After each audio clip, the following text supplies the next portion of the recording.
Greetings fellow snowflakes! In this second instalment of What Gender Is Not, I will be looking at gender stereotypes. I recommend you watch the first part if you haven't already, which was about clothing and appearance. I don't need no good advice, I'm already wasted. I don't need some other life cold and complicated. I don't need no Sunday tricks, tea and sympathizing. I don't need no special face to anesthetize me. So this should be a fairly short one, because I think we've all moved past a belief in rigid gender stereotypes by this point in our history, haven't we? Oh, hang on. I thought it was 1992 there for a minute. No, sorry. Annoyingly, over the past 20 years or so, all those old gender stereotypes have been creeping back into our society and our lives.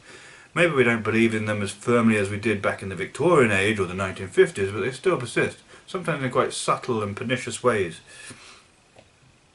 And there are a bunch of pseudo-rationalists touting a biodiversity narrative to justify their sexist assumptions about women and men, and rail against feminism for ruining everything because some feminists take things too far and are pretty prone to believing in sexist stereotypes themselves, actually. And oh my god, the world's going crazy. The internet polarizes everything into extremes, and subtlety and nuance get lost in the mix. And it used to be so easy in the 80s when it was alternative culture against the evil Tories and everyone knew who the good guys and the bad guys were, but now it's so confusing, and the anti-queer bigots are claiming they believe in free speech while the queer theorists leftists are trying to be light years ahead from where society is right now, which just confuses everyone and is not good communication anyway. And everyone's so mean to everyone online, and I hear more sexism from both sides now than I ever heard back in my youth, and it's so triggering because I'm transgender and I don't even know who's right or wrong anymore, and I just want to go back to the early 90s when I was young and the world was full of possibilities and everything made sense.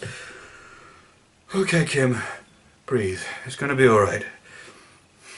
Mostly, we have moved past the gender stereotypes of the 1950s and before. But in case you missed an instalment of Human Social History 101, men can be sensitive, nurturing and caring. Women can be bold, courageous, intelligent and career-minded. Women have powerful sex drives too. They are not all chaste, pure and innocent, not by a long shot. And no, you can't just divide women's sexual behaviour into two extreme camps of pure and chaste or slut, you evil misogynist monster. Hey, but if you do want to insist on making promiscuity and sexual exploration wrong, fuck it, men can be sluts too, and in fact many are.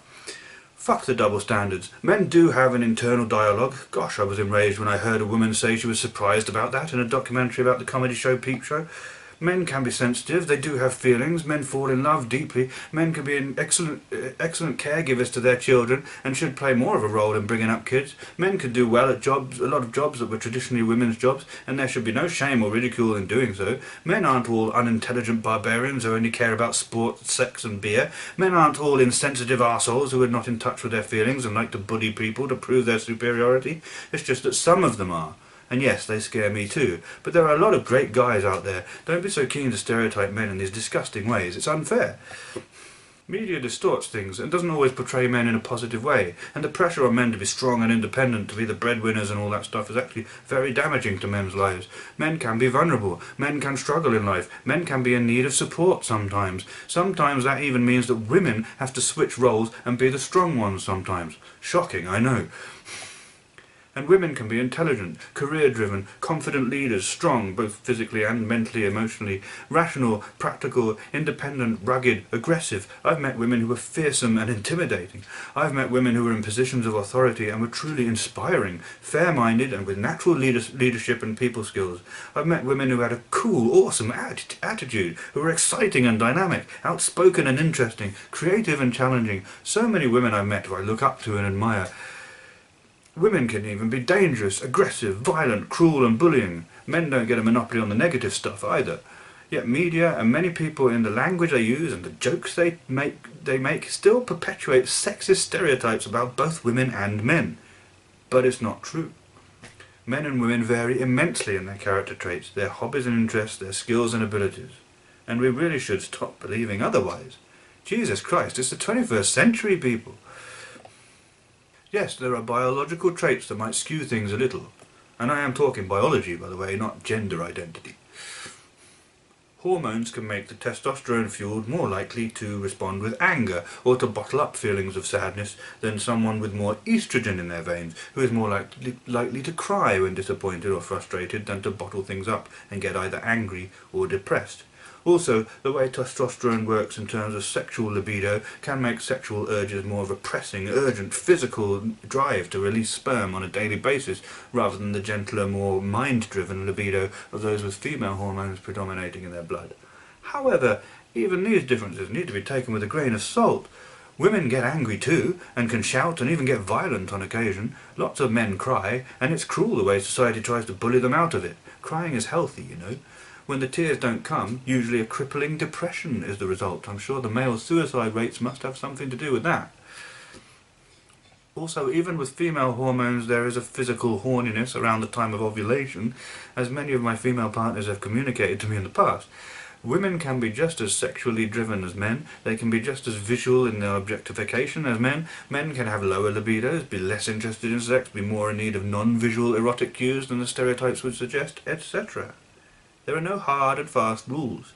Even when biology makes something more likely to be the case, there is still a huge variety of manifestations of male or female behaviour, and exceptions are many. Don't stereotype people, yeah? Stereotypes are bad, okay? And if the stereotypes don't apply even most of the time to cis men or cis women, then I honestly don't know why you'd want to apply any of these stereotype behaviours, interests or temperaments to explain why you're transgender. That seems illogical to me. You're not a woman because you're soft, sensitive and sexually submissive. You're not a man because you like trucks and football.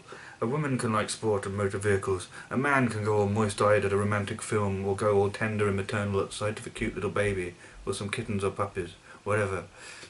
Gender is not stereotypes, and stereotypes cannot be used as a definition of what someone's gender identity is. It has to be about something deeper than that. So what about biology? Is that what gender is?